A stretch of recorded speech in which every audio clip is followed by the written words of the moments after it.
a máa kó bó ṣe ń lọ. Ìwọ tí o mọ bí atẹ́gùn ṣe rí ní London, ní Europe, tí à ń sọ fún ẹ pé ilẹ̀ Yorùbá ẹ̀ máa kẹ́ni kankan gbé wa ní gógó, regional government kò lè work. Gbogbo ẹ̀yin tẹ́ ń pariwo pé regional government pé Tinubu máa fún yín ní regional government, ẹ̀ ń jẹ́ kí Tinubu gbé yín ní gógó. President Bola Tinubu ò lè fún wa ní regional government, so ẹ lọ tutù ẹ̀ dànù. Gbogbo ẹ̀yin tẹ́ ń pariwo regional government, àsìkò regional government kọ́ la wà mọ́ nísìn, àsìkò independent sovereign nation fún ìran Yorùbá, òun ni time ta wà nú ẹ̀. So tẹ́nì kankan bá sì tún pariwo pé kí Tinubu kọ́kọ́ fún wa ní regional government, àmọ́ kó kọ́kọ́ ṣe the first 4 years, èmi á máa sọ fún wa pé irọ́ ló wà níbẹ̀. Gẹ́gẹ́ bí àwa tí a wà ní Europe, the only problem tí à ń face nílùú yìí, òun ni òtútù. Ṣorí òtútù yẹn o lè understand ẹ̀ àfi tó bá dé Europe ló máa mọ tán pè lótútù. Kò ń ṣọyẹ́ o, torí ọ̀pọ̀lọpọ̀ yín tá bá ń sọ pé òtútù wà nílùú yìí, ẹlòmíì mix ẹ̀ up pé ọyẹ́ ni, òtútù gidi ni. And that's the reason why, ẹ má bínú, tí a ṣe ń sọ pé ẹ jẹ́ kí a promote Yorùbá nation, ẹ jẹ́ ká promote independent Yorùbá country. Òun nìkan ni the only option tó wà viable nísìn. Ẹ má yẹ kíyàn kankan fún wa ní any false hope pé a lè gba Yorùbá country àfi tá bá kọ́kọ́ gba independent, àfi tá bá kọ́kọ́ lọ sí regional government. Irọ́ ló wà níbẹ̀. A lè gba Yorùbá country.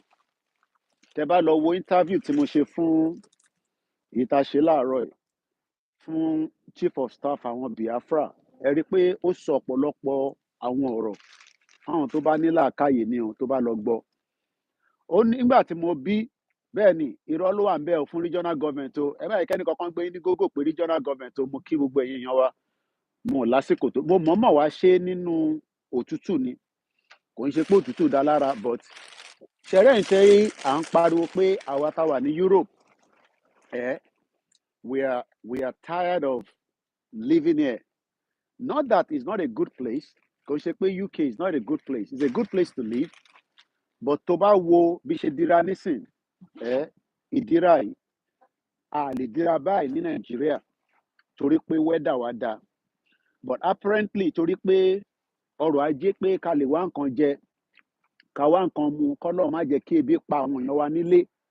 Kò ń ṣe pé ẹ̀yin tẹ́ wà nílé náà ẹ lazy, but the current situation of things ní Nàìjíríà nísìn, òun ló demand pé má bínú pé fóònù yẹn ń jábọ́ lẹ́ẹ̀mẹ́wàá. Mo try láti adjust ẹ̀ ni, torí pé mo ní just 10 minutes láti fi bára wa sọ̀rọ̀ kó tó di pé mo máa continue journey mi. Now, when people are asking for regional government, the question is, why now are they asking for regional government? Is it because the Yoruba people and the Biafra and the Arewa, hopefully, and the Jaws, everybody is now asking for, a full independent country? Is that the reason why? Kí ló dé tí wọ́n fún wa ní regional government látijọ́ tí wọ́n ti ń béèrè fún? Why now that everybody is asking for the country dissolve itself? The UK is quite a safe country to live. Yes, very, very safe, at least, even though there's quite a lot of crime that goes underneath as well, that doesn't surface in the public domain. Every country has their own issue. But when the Nigerians are still saying that they are looking for a good leader, they will look for a leader that will not be corrupt. One thing you need to understand is, if we continue with the system tá ń lò lọ́wọ́lọ́wọ́ nísìn nínú Nigeria, the system is dancing to the tone of the Europeans. And the Europeans here, they are not going to listen to the demands of the black man, the globalist. I want to control, how our destiny looks like. Remember that the destiny that they control is the reason why some of us are here. And they need us to be here. If you go and read what the interview the British ambassador, I think he granted it on Saturday or Sunday, I can't remember when, Lori Channels. But the report is that 300,000 people were given visa to come to UK from Nigeria, one of the highest. 300,000. 300,000. Anything negative from full independence is not acceptable, which is what we should be fighting for.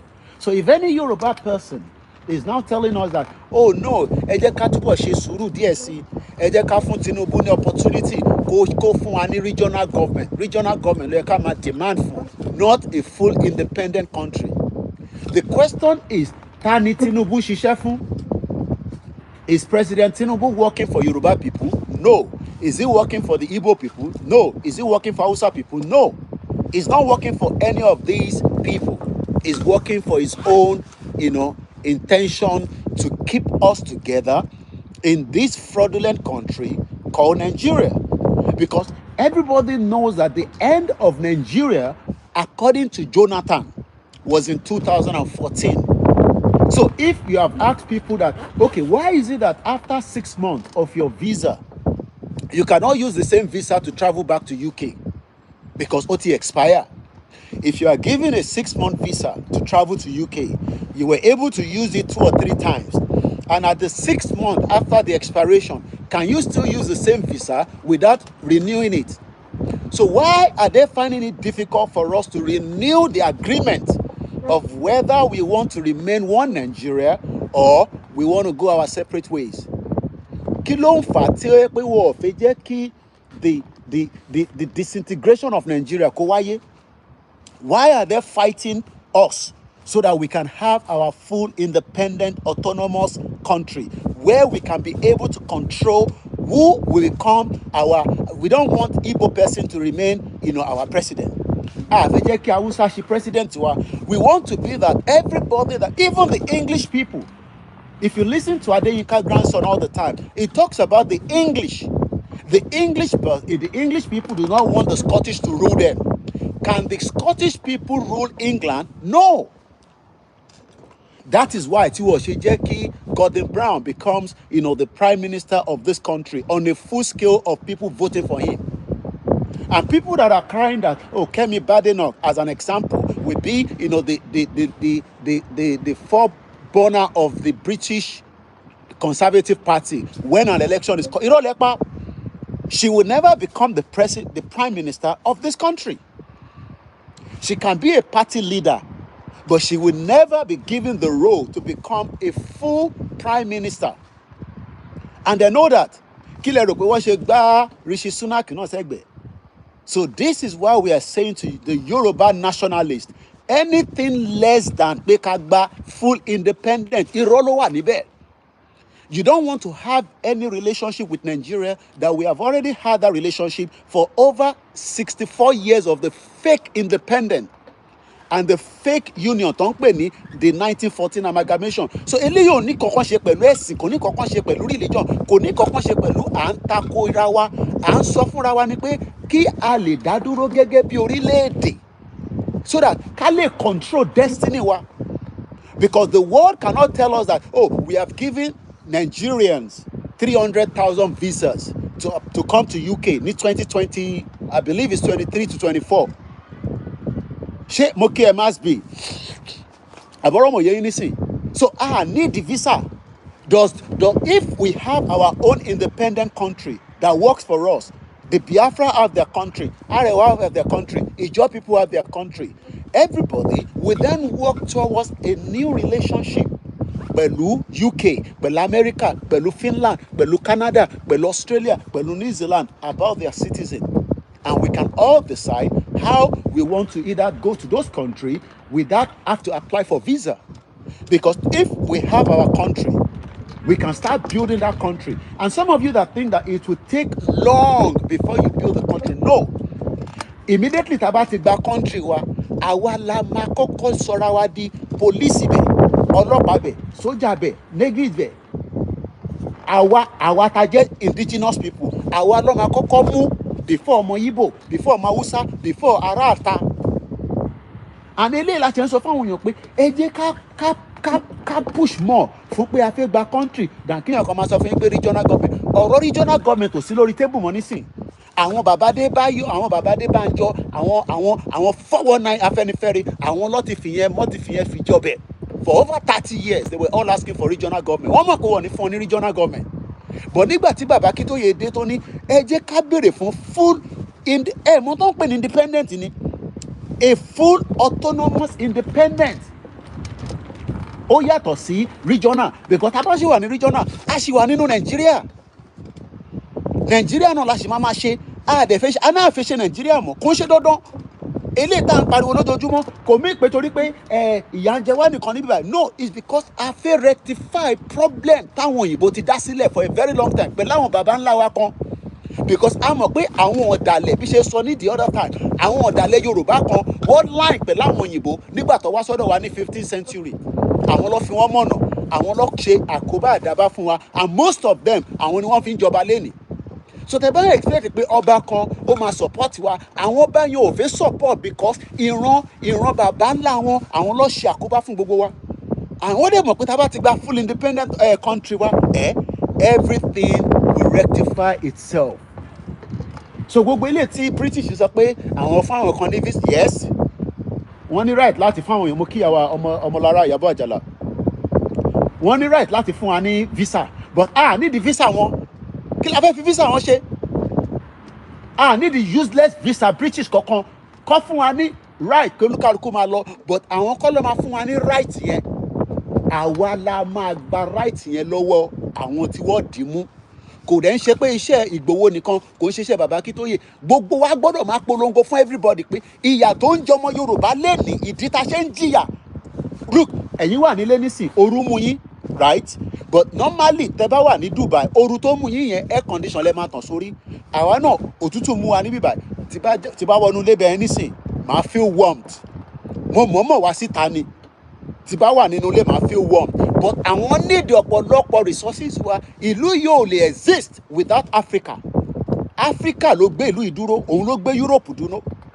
Àwa la gbé Europe dúró. Wọ́n need the gene wa.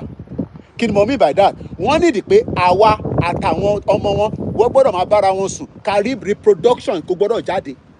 Torí pé Elédùmarè tó dá ìran Yorùbá, sórí bá ṣe wà yìí, sórí àwọ̀ wa yìí, àwọn need ní ọ̀pọ̀lọpọ̀. Wọ́n need pé ká bá àwọn ọmọ tí wọ́n sùn, kí reproduction kó wá, kó pọ̀, kó jáde, because wọ́n mọ ìtàn pè ní àǹfààní Yorùbá. Wọ́n mọ ibi tí àtọ̀ ti wá, wọ́n mọ bó ṣe strong sí. Àtọ̀ kò sọmọ Yorùbá kan tí kò ní làákàyè. Kódà èyí tó kò sọmọ Yorùbá kan tẹ́lẹ̀dùmarè dá sáyé tí kò ní làákàyè. But wọ́n need àwa náà. So ìtàn ṣe ni pé ẹ má ti jẹ́ kí Nàìjíríà pín nísìnyí. Ọ̀rọ̀ pínpín Nàìjíríà kan ló wà lórí tébù nísìnyí. Ẹ jẹ́ káwọn díẹ̀ nú wọn kó wá gba visa, ká fún wọn ní COS, kó wá visit, kó wá kàwé, kó dẹ̀ padà. Èyí tó bá wá padà kó jókòó bí àwa ta jókòó nísìnyí láti fi 25 years. Wọ́n dẹ̀ mọ̀ pé intern demand fún yìí, òun nìkan ní solution tó lè fún wa ní peace àti unity nínú Nàìjíríà. Kò sí ọ̀nà àbáyọ ní pé a fẹ́ lọ kíyàn kankan má dẹ̀ parọ́ fún yín pé a fẹ́ gba regional government. Tinubu ò lè fún wa ní regional government torí pé wọ́n mọ̀, gbogbo wọn mọ̀, Tinubu máa ṣe government ẹ̀tàn á dá padà fún north ni. That is going to be already láti ṣe 2027, another 4 years. But kíyàn kan sọ pé Tinubu ó máa lọ fún wa ní, ó máa fún wa ní regional government in another 2031. Ọmọ irọ́ ló wà ń bẹ̀ o. So where is the role wo ni wọ́n fẹ́ play? Role tèmi lèmi play. Èèyàn kan ì tí gbọ́ wa, problem tiẹ̀ nìyẹn. Ìwọ ló gbọ́dọ̀ lọ sọ fún àwọn tó gbọ́dọ̀ gbọ́ wa pé ọ̀rọ̀ tó ń bẹ nílẹ̀ yìí, ọ̀rọ̀ ibi tó ń pa, ṣẹ́rẹ́ ọ̀rọ̀ ibi kọ́ ló ń pa wá nísìn. Ọ̀rọ̀ bá ṣe fẹ́ kọ́kọ́ gba stolen identity, because identity tó bá ti jí oríṣiríṣi story oríṣiríṣi history òun ló cook around it, and this is why we are saying to our people, the time is now, not tomorrow. Àsìkò tá gbọ́dọ̀ kúrò nínú Nàìjíríà lélẹ̀, kò wá síbi kankan tá à ń lọ, orí ilẹ̀ wa náà la wà, àwa la nílẹ̀, but nítorí pé ẹ̀rù ń bà gbogbo èèyàn, ẹ̀rù ló ń bà wá náà, tó bá ń ṣe ẹ̀rù tó ń bà wá ni gbogbo ọ̀rọ̀ tá à ń fà yìí kò jẹ́ kó tẹ̀ dé stage rárá, but a ti jẹ́ kí wọ́n fi ẹ̀rù wọ́n ti gbé sí wa nígbà àyà, tó bá gbé gbèsè báyìí nǹkan báyìí máa ṣẹlẹ̀, tá a bá ṣe báyìí nǹkan báyìí máa ṣẹlẹ̀. So that fear, fear, ìbẹ̀rù yẹn òun ló jẹ́ ká wà níbi tá a wà lénìí. But níjọ́ tí a bá ti jọ mú ẹ̀rù kúrò bí olóyè ṣe mú ẹ̀rù kúrò lára ẹ̀, torí pé tá a bá wo gbogbo kò ń ṣe pé olóyè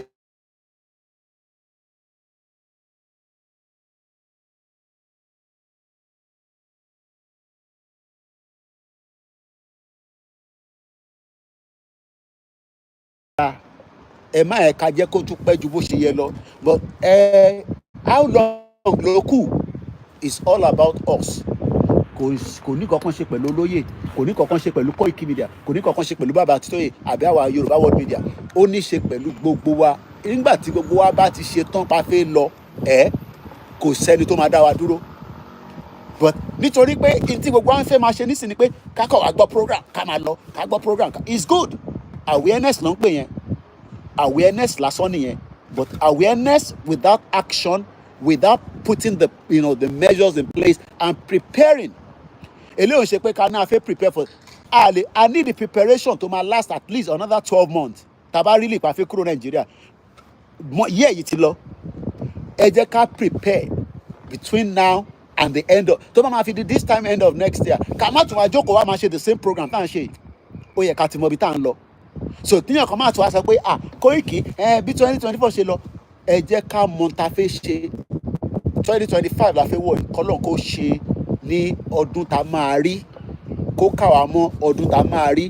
Àwọn ọdún yẹn náà kẹ̀rẹ́ àwọn òyìnbó ni, China will go with this calendar, fake calendar tó ń lò lágbàáyé. Àwọn Ethiopia will go with, well, they are not going with it. Àwa yìí nìkan náà ni à ń go in line with it. Àwa náà ní history tiwa, tàbá gba country tiwa, we will decide whether we will be using all this fake calendar. Okay, UK nísìn, ẹ̀yin wà ní aago 4 ó kọjá ìṣẹ́jú 10, àwa wà ní aago 3 ó kọjá ìṣẹ́jú 10, 10 minutes past 3 làwa wà. Ìlú tó ń fọwọ́ aago sẹ́yìn níbí báyìí, tó bá ti ń di winter wá dágo padà sẹ́yìn. Ojú ọjọ́ yóò ṣe rí nísìn, torí gbogbo ẹ̀ bó ṣe rí, ó ti ṣe kíni, ó ti wà cloudy. Tó bá máa fi di 1 hour nísìn, gbogbo ẹ̀ máa pajúdé. Tó bá ti di 4 o'clock, ó dàbí ìgbà tíyàn wà ní Nàìjíríà tó ti di 8 o'clock. 4 o'clock ibi báyìí, ó dàbí ẹni tó wà ní Nàìjíríà tí 8 o'clock lù bá. Nítorí pé lifestyle tí wọ́n ní bíbà, bíyàn kan dẹ̀ ṣe sọ, ìyà ti jà wọ́n náà rí. Ìgbà tí wọ́n wà lọ́dọ̀ mọ̀ sí mi lánàá, a ṣe sọ, ìlú nígbà kan rí àwọn náà ìta ló ti ń wẹ̀, ìta báyìí ló ti ń wẹ̀, wọ́n ò ní toilet, wọ́n ò ní bathroom. Ìyà jẹ wọ́n títí. Ṣẹ́rí in tó ń ṣàwá nísìn ni pé ìyà ò jẹ wá rárá. Reason táwọn Biafra ṣe wà much more aggressive, àwọn ti rí ìyà rí, àwọn ò rí ìyà rí torí ogun ò bá wá rí. Lóòótọ́ ajagun kiri ìjà kìíní kan, but kò dàbí àwọn. So nítorí pé àìtí experience ìyà òun ló ń jẹ́ ká máa lùkẹ̀ bí wà tẹ́ pé níta fẹ́ gbà yìí a lè gbà. Tá bá jọ kówọ́ papọ̀ tí gbogbo wa ká wà in one block, but wọ́n fẹ́ jẹ́ ká wà in one block because tẹ́ bá ti wà in one block ẹ máa defeat anything that is on your way. 14 years àwọn Syria gbogbo wọn nísìn, mo ti ń rí news àwọn Syria tó wà ní Turkey gbogbo wọn náà wọn padà lọlé, wọn náà wọn fi kí ló fẹ́ máa ṣe ní Turkey.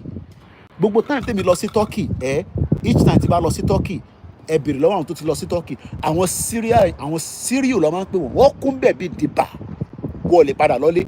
Nísìn gbogbo wọn ní àwọn ń lọlé, kò sí kankan táwọn ṣe ní Turkey. They will go and rebuild. This is the time. London was a slum as far back as 1930. Slum ní bíbá. So tó bá wá rò pé àwọn náà máa jẹ́ kíyàn kan lọ, wọn ò ní jẹ́ kẹ́ni kankan lọ, àwa la máa túra wa sílẹ̀. And this is the reason why ọ̀rọ̀ àmú kankan mo no, let us remain focused and continue it's still a non-violent. Èèyàn kan sọ nísìnyí pé a ti dàlúrú, no, a dàlúrú, torí bàbá Akíntóyè ò ní ká lọ dàlúrú, Ìgbòho ò ní ká lọ dàlúrú. But what we are saying is that if we do not move now, intersọ yìí tó máa fi the end of next year December, òun náà látún máa sọ. Ẹ gbọ́ mi dáadáa. Èní ni kínẹ́ẹ̀nì, èní ní ọjọ́ 9 nínú oṣù kejìlá, mú kí bàbá lẹ́kìtì. Intern sọ nísìn tí a bá gbégbèsè, òun náà látún máa sọ ní December next year. Ọlọ́run má jẹ́ ká máa repeat the same thing. Tẹ́ bá lọ wo gbogbo program tí gbogbo wa ń ṣe, yàtọ̀ sí pé a kàn yọ díẹ̀ nú ẹ̀, we are almost repeating the same thing. Ìtòkọ̀ constant ni pé Yorùbá láti dá dúró. Òun nìkan ni ó wà very unique láàrin ẹ̀. Èèyàn kan tọ̀ lé Fúlàní pààyàn. Fúlàní máa pààyàn títí tá a máa fi gba Yorùbá nation ni o. Ìjọba máa wà corrupt títí tá a máa fi gba Yorùbá nation. Clement ni the Syria future remains bleak. Definitely it is still bleak because àwọn tó gba government Syria nìsín, àwọn tó ń pè ní àwọn wà very kí ni mo fẹ́ pè wọ́n, Muslim tí wọn kò ń ṣe Muslim, àwọn Muslim bíi tiwa, àwọn Muslim àwọn alágídí ni o. But problem tí wọ́n nìyẹn. Problem tàwa ni pé how do we return back home in a large quantity, in large mass? Wọ́n ò fẹ́ jẹ́ ká padà wá sílé because bá ṣe wà abroad. So please let us, èmi kọ́ lẹ́ máa sọ fún pé ká act fast. Everybody needs to make a decision whether we want to go. Ilé ò ń sọ̀rọ̀ Ìgbòho, kò ń sọ̀rọ̀ bàbá Akíntóyè, kò ń sọ̀rọ̀ Yorùbá World Media, kò ń sọ̀rọ̀ YSDM. Tí gbogbo wa bá mọ̀ pé we are ready to go, mo sọ fún yín pé some of us will be coming home, but some of us will not come home. But the most important thing is ẹni tó wà nílé òun lọ̀rọ̀ yẹn kàn jù. Ẹni tó wà labroad ó kọ̀ wá náà díẹ̀. Ẹ̀rí nísìn in the cold weather láwà. Kò sí nǹkan tá a máa ṣe sí. I have lived here for 25 years. Kò sí nǹkan tí mo fẹ́ ṣe sí. Èmi ni mo sọ pé mo fẹ́ gbé ní bíbáyìí. Wọ́n èmi ni mo gbéra mi kúrò ní Nàìjíríà tí mo wá gbé ní bíbáyìí. So mo ní láti adapt to the system.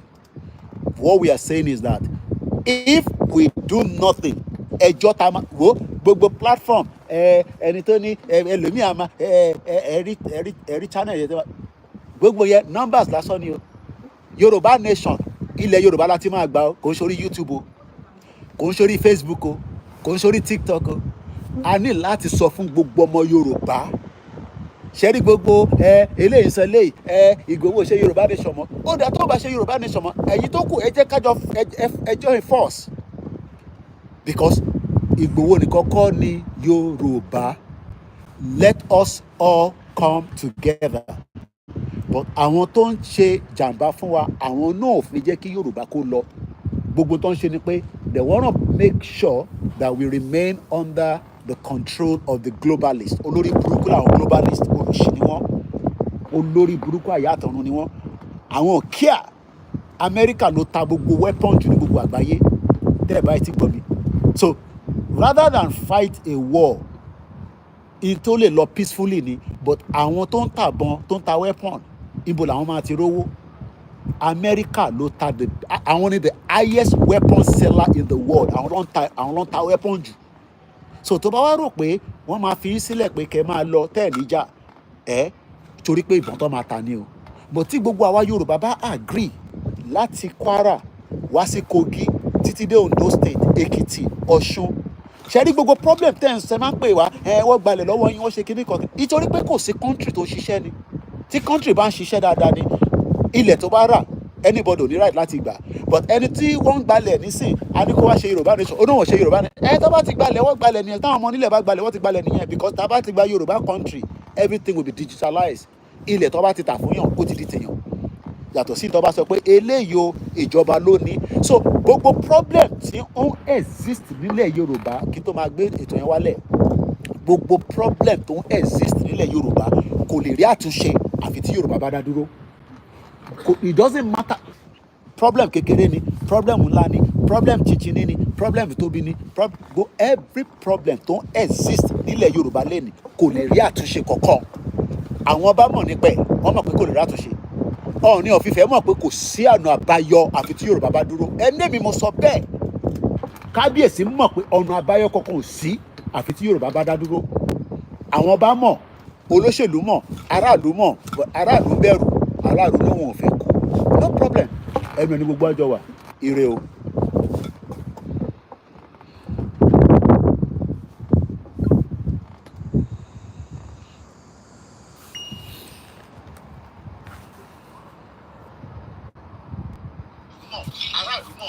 aráàlú bẹ̀rù aráàlú lóhùn òfin